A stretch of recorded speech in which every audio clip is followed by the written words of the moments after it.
Welcome. In this video, I'll show you how to turn off active status on Facebook. All right. We'll have to do this on both Facebook and Messenger. First up, we're going to want to open up Facebook. Now in here, let's just go ahead and tap on our profile. Tap on it. Now tap on the gear icon right here besides the search function. Tap on it.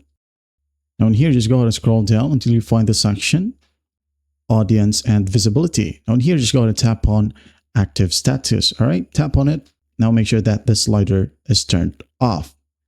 Once that's done, we're going to open up Messenger. Tap on Messenger.